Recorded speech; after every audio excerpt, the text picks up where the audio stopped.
Pourquoi fallait-il que ce soit toi d'abord? La voix froide de ma mère résonne dans le salon silencieux. Son regard glacial fixé sur mon abdomen me laisse sans voix. Je m'appelle Marion.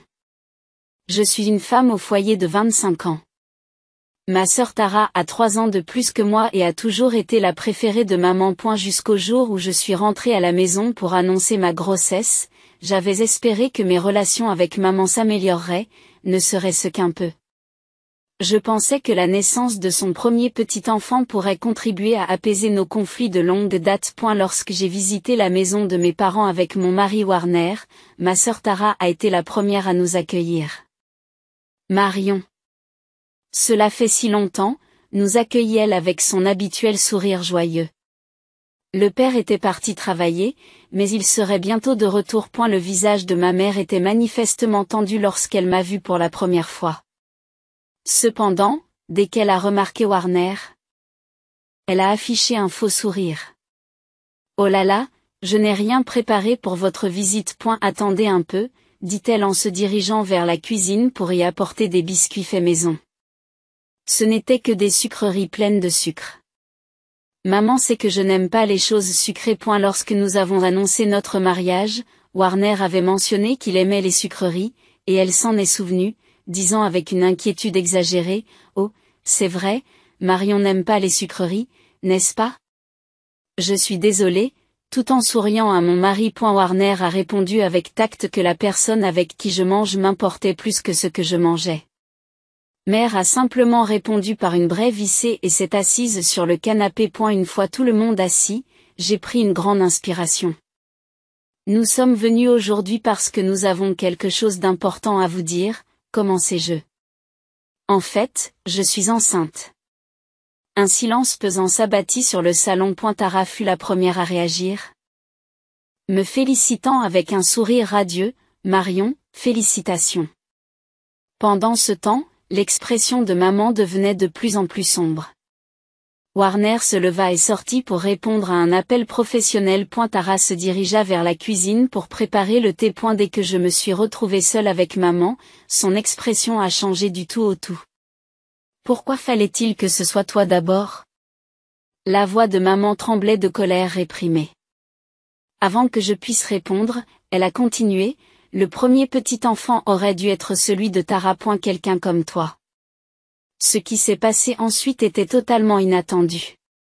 Maman s'est soudain levée et m'a donné un coup de pied dans l'estomac.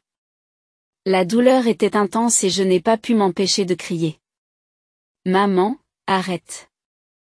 J'ai entendu Tara crier. Elle revenait de la cuisine et avait été témoin de l'agression de maman. Marion.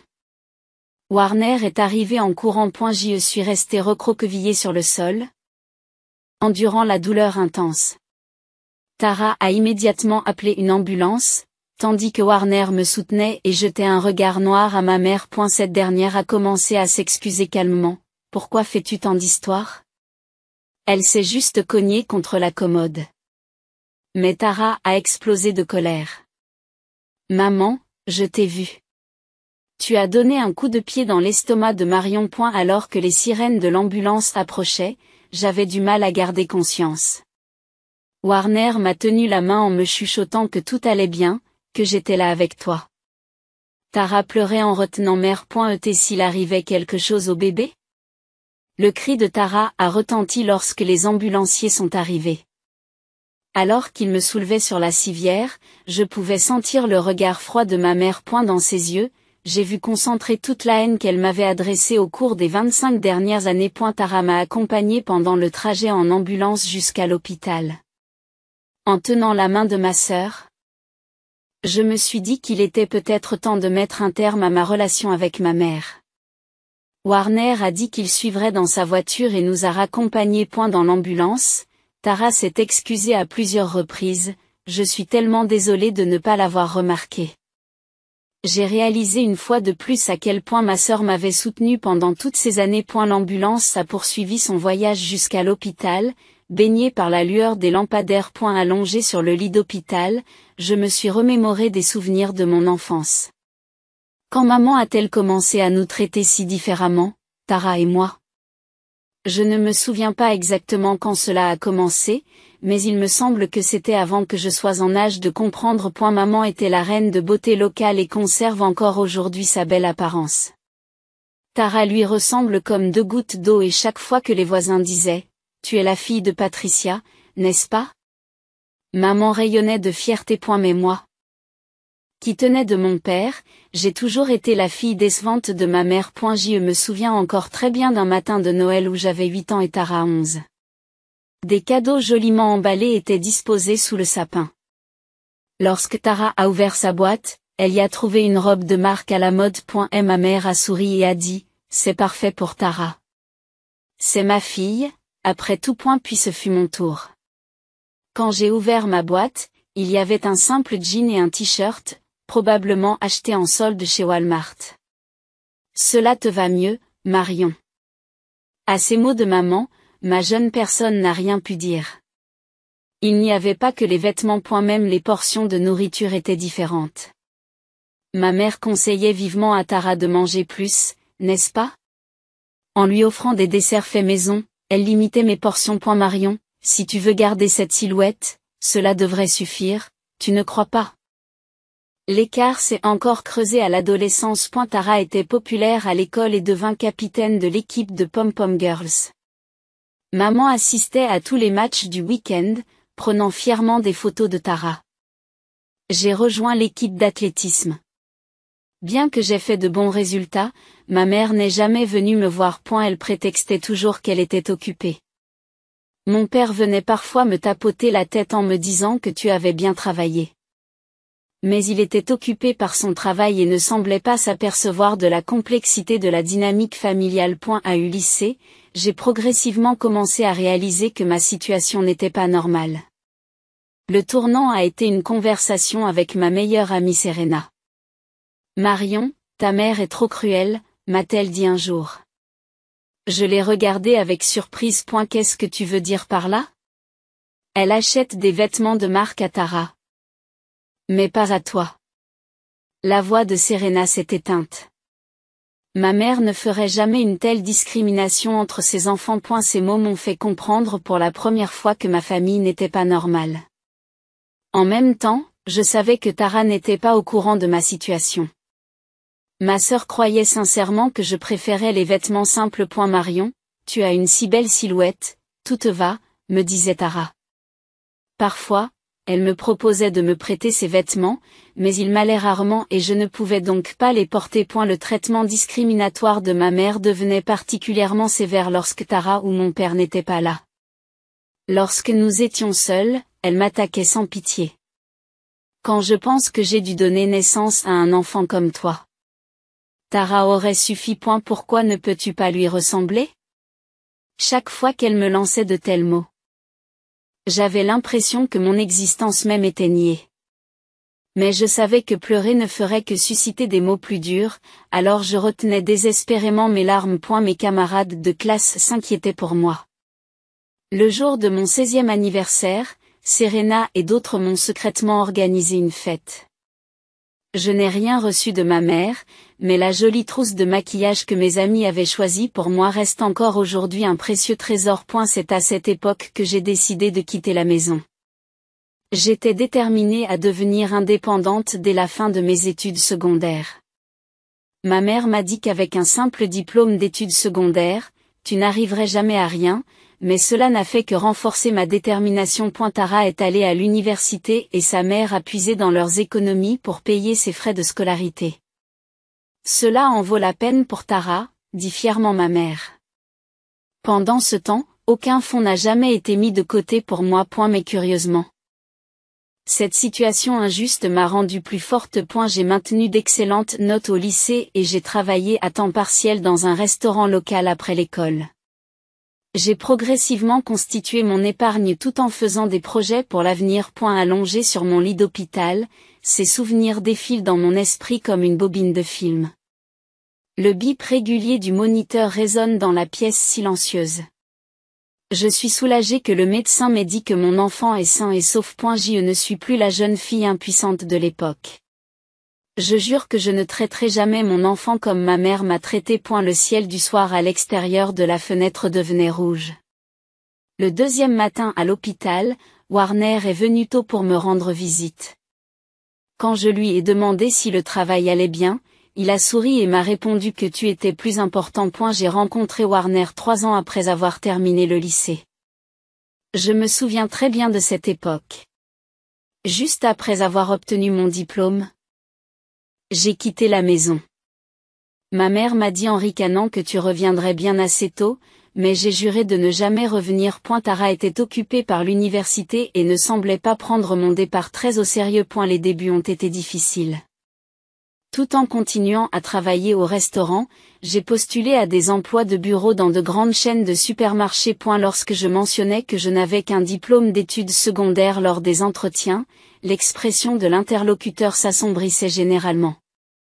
Pourtant, je n'ai pas renoncé à passer un entretien dans plus de 30 entreprises. Le tournant s'est produit lors d'un entretien pour un poste de service à la clientèle dans une société informatique.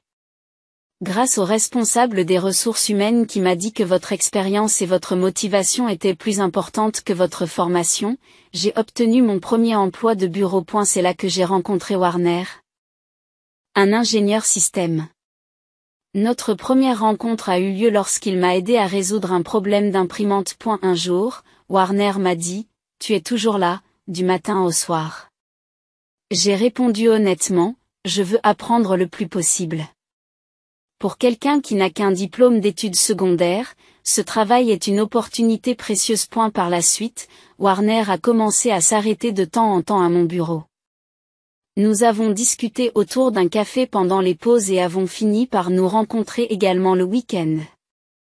Au fur et à mesure que ma relation avec Warner s'est approfondie, j'ai commencé à lui parler de ma famille. Le conflit avec ma mère, ma relation avec Tara et l'indifférence de mon père. Lorsque je lui ai tout raconté, j'ai craint qu'il ne s'éloigne de moi. Mais Warner était différent. « Personne n'a le droit de te priver de ta vie », m'a-t-il dit en me serrant fort dans ses bras. Pour la première fois, je me suis sentie suffisamment en sécurité pour pleurer. Et la demande en mariage a eu lieu au cours de l'hiver de ma 2e année dans l'entreprise. Après la fête de Noël de l'entreprise, alors qu'il marchait dans les rues illuminées, Warner s'est agenouillé. À sa simple question, « Veux-tu m'épouser ?» J'ai répondu oui, sans hésitation. Je me souviens encore très bien de ma visite à la maison, 2 ans plus tard, pour annoncer nos fiançailles. Ma mère s'est d'abord montrée froide, disant qu'aucun homme digne de ce nom ne voudrait d'une fille n'ayant fait que des études secondaires. Mais lorsqu'elle a appris la carrière de Warner, son attitude a changé du tout au tout. Oh là là, un ingénieur ? Maman est soudain devenue amicale. Son comportement m'a mise mal à l'aise, mais Warner est resté calme et a répondu sincèrement à son attitude superficielle. Tara était sincèrement heureuse pour moi. Marion. Je suis si heureux qu'elle m'ait félicité avec un sourire radieux et qu'elle m'ait proposé son aide pour les préparatifs du mariage. Père a également exprimé son opinion de manière inhabituelle, en disant que c'était un bon jeune homme. Le mariage a été petit, mais chaleureux. La mère a souri pour sauver les apparences. Elle n'a pas oublié de me chuchoter à l'oreille lors de la réception. Je ne pense pas que cela va marcher, mais je n'avais plus la capacité d'être blessée par ces paroles. Notre nouvelle vie m'a permis de découvrir pour la première fois une famille normale. Les parents de Warner m'ont accueilli chaleureusement comme leur propre fille. Ma belle-mère me donnait toujours de gentils conseils lorsque je cuisinais. Tes plats sont vraiment délicieux, me félicitait-elle avec des mots sincères. Le travail se passait bien aussi. Grâce à mon expérience en matière de service à la clientèle, j'ai même été chargée de former de nouveaux employés. Mes études secondaires ne m'empêchaient plus d'avancer. Environ 1 an après mon mariage, j'ai découvert que j'étais enceinte. Warner a sauté de joie et l'a immédiatement annoncé à ses parents. Mes beaux-parents étaient ravis et ont rapidement apporté des catalogues d'articles pour bébé. Cependant, j'ai hésité à le dire à ma famille. Et si ma mère l'apprenait, je savais qu'elle dirait quelque chose. Pourtant, une petite partie de moi espérait que le bébé changerait ma relation avec elle. Cet espoir restait dans un coin de mon cœur. J'irai avec toi, dit Warner. Nous avons contacté Tara à l'avance et fixé la date. Ce jour ressemble maintenant à un cauchemar alors que je suis allongée sur ce lit d'hôpital. Le léger parfum du bouquet que Warner a laissé dans la chambre d'hôpital me parvient. Ces mots, c'est notre tour maintenant, m'ont profondément touchée. Indépendamment de la mère, j'ai mon mari aimant et notre bébé qui arrivera bientôt. C'est un bonheur que personne ne peut m'enlever. Madame, c'est l'heure de la tournée. La voix de l'infirmière m'a ramené à la réalité. Tandis que le moniteur continuait à émettre des bips silencieux, j'ai poussé un profond soupir. Les choix à venir ne seront pas faciles. Mais il n'y a plus de retour en arrière possible. Il y a une petite fracture dans l'os, mais heureusement, il n'y a pas d'effet sur le fœtus. Dans la salle d'hôpital, tout le monde a poussé un soupir de soulagement en entendant les paroles du médecin. Tara m'a serré la main et Warner a hoché profondément la tête. Mais le soulagement n'a pas duré longtemps. La porte s'est ouverte et le père est entré avec sa mère, Marion. La voix du père était clairement empreinte de détresse. Tara nous a appelés. C'est vrai? Tu l'as fait? La mère garde son attitude habituelle et commence à trouver des excuses. Qu'est-ce que tu racontes? Marion s'est heurtée elle-même à la commode. Mais Tara s'est levée. Ça suffit. La voix de ma sœur a résonné dans la chambre d'hôpital. Je l'ai vu. Je t'ai vu donner un coup de pied dans l'estomac de Marion, maman. Le visage de mon père s'est vidé de ses couleurs. Ce n'est pas possible. À ce moment-là, il y a eu un visiteur inattendu. L'assistante sociale de l'hôpital. Puis-je vous parler? Bien que le ton soit doux, il y avait une grande détermination dans ses yeux. Mère s'est soudain effondrée en pleurs. On me fait passer pour la méchante. Tout le monde se ligue contre moi. Cependant, personne n'a été ému par le comportement de la mère. L'assistante sociale a réglé la situation calmement mais fermement. Il s'agit clairement d'un cas de violence. Étant donné que la victime est enceinte, l'affaire sera traitée plus sérieusement. L'expression de la mère s'est figée à ces mots. Je peux faire un rapport à la police, poursuit l'assistante sociale. Cependant, si vous voulez prendre le temps d'en discuter en famille, Tara prend la parole. Marion, disons tout maintenant. J'ai pris une grande inspiration. Oui, il n'y a plus besoin de se cacher. Il était temps de parler de tous les mauvais traitements que j'avais subis de la part de ma mère au cours des 25 dernières années. Papa, commençai-je d'une voix tremblante. C'est ce que je subis depuis le début. Et j'ai commencé à parler. Le traitement discriminatoire depuis l'enfance, les jours où l'on me méprisait, les innombrables mots sans cœur. La façon dont maman jouait la mère aimante quand elle était avec Tara, mais changeait complètement quand elle était seule avec moi. Marion. La voix du père tremblait. Pourquoi ne me l'as-tu pas dit plus tôt? Je n'ai pas pu. J'ai essuyé mes larmes. Maman a toujours agi comme une bonne mère devant toi et Tara.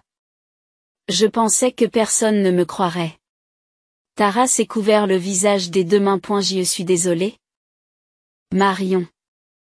Je ne l'avais pas remarqué. À ce moment-là, maman s'est soudain levée et a crié. C'est ma faute? C'est parce qu'elle était laide et inutile. Tara était belle et excellente comme moi, mais elle, se tait. La voix du père a coupé les cris de la mère. C'était la première fois que j'entendais mon père, d'habitude si doux, utiliser un tel ton. Tu n'es pas digne d'être mère, les mots de mon père étaient lourds. Je ne te laisserai plus faire de mal à Marion. L'assistante sociale s'est mise à parler doucement. Dans cette situation, je recommande de demander une ordonnance restrictive. Et aussi de faire appel à un psychologue. Et la mère s'est soudain jetée sur mon lit. Espèce d'enfant ingrat. Après d'avoir élevé, Warner et le père ont rapidement maîtrisé la mère. Les infirmières se sont précipitées et la chambre d'hôpital a été temporairement en proie au chaos. Ce soir-là, le père a annoncé sa décision de divorcer de sa mère. Marion. Je suis vraiment désolée. J'aurais dû m'en apercevoir. La police a commencé à enquêter sur la mère et une ordonnance restrictive a été émise. Et la mère est allée vivre chez des parents, mais elle a continué à envoyer des messages persistants disant qu'elle ne me pardonnerait jamais. Tara a visité ma chambre d'hôpital tous les jours. Cette fois, je veillerai comme il se doit sur la nouvelle vie de Marion. Pendant mon séjour à l'hôpital, les parents de Warner m'ont rendu visite fréquemment. Ma belle-mère apportait de la soupe maison et disait: Tu es notre précieuse fille. Le jour de ma sortie, mon médecin a posé une main sur mon ventre et m'a dit: Le bébé est en bonne santé. Bill deviendra sûrement fort en grandissant. Lorsque nous avons quitté l'hôpital, la douce lumière du soleil printanier nous a enveloppés. Warner a poussé mon fauteuil roulant, tandis que Tara et mon père marchaient de chaque côté. C'est à ce moment-là que j'ai réalisé pour la première fois qu'il s'agissait de ma nouvelle famille. Ma mère n'était plus là, mais pour la première fois, j'ai ressenti la véritable chaleur de la famille. Avant de monter dans la voiture, mon père m'a serré dans ses bras. À partir de maintenant, vivons comme de vrais parents et enfants. J'ai acquiescé. Le long hiver était terminé et une nouvelle saison commençait. Marion, encore un petit effort. J'ai rassemblé toutes mes forces à la voix du médecin qui résonnait dans la salle d'accouchement. Après 16 heures de travail, notre enfant était enfin sur le point de naître. Je peux voir la tête du bébé. Warner a serré ma main très fort. Tara pleurait en me frottant le dos. Puis, un cri puissant a envahi la pièce. C'est une fille. C'est un bébé en très bonne santé. Les larmes me montent aux yeux lorsque l'infirmière me montre cette petite vie. Son petit visage rouge. Ses poings serrés. Nikki, ai-je murmuré. C'était le nom que Warner et moi avions choisi plus tôt. Mon père a été le premier à voir le bébé dans la salle d'attente. Elle ressemble à ce que tu étais quand tu es né, a-t-il dit, les larmes aux yeux. 3 mois se sont écoulés depuis. Le dernier contact avec ma mère a été un message vocal qu'elle m'a envoyé pendant que j'étais à l'hôpital. Je ne te pardonnerai jamais. Tu m'as fait tout perdre. J'ai entendu dire qu'elle avait déménagé dans un autre état après cela. Je ne la reverrai probablement jamais. Pourtant, parfois, quand je me réveille au milieu de la nuit, je pense à elle. Pas avec haine ou colère, mais comme une femme qui a perdu son chemin et sa capacité à aimer. Marion, je pense que Nikki est réveillée. C'est l'heure du repas. Tara m'a apporté le bébé. Ma sœur a emménagé dans un appartement à proximité et vient me voir presque tous les jours. Marion, Tara sourit doucement. Nikki a les mêmes yeux que toi. En effet. Les yeux de Nikki sont bruns comme les miens. Mais son sourire est le même que celui de Warner. Père a récemment décidé de prendre une retraite anticipée. Il a expliqué qu'il voulait voir grandir sa petite fille. Il vient tous les week-ends voir Nikki et la tient dans ses bras pendant des heures. Marion, mon père m'a dit un jour d'un air sérieux, tu t'es si bien débrouillée. Tu t'es si bien débrouillée. Tu es devenue une mère merveilleuse. Ces mots m'ont fait monter les larmes aux yeux. Des mots d'approbation que j'avais attendus toutes ces années. Ils avaient une chaleur qui semblait guérir toutes les blessures du passé. Les parents de Warner traitent Nikki comme leur propre petite fille. Ma belle-mère fabriquait des vêtements de bébé tricotés à la main. Nikki et toi êtes notre précieuse famille. Il n'est pas facile d'être parent. Il y a des nuits où nous n'arrivons pas à dormir à cause des pleurs. Des jours où nous nous inquiétons pour sa santé. Mais quelqu'un est toujours là pour nous aider dans ces moments-là. Si tu as besoin de quoi que ce soit, dis-le-moi, dit souvent Tara. Il n'y a plus de prétention dans les paroles de ma sœur. J'ai également commencé à participer à un groupe de soutien.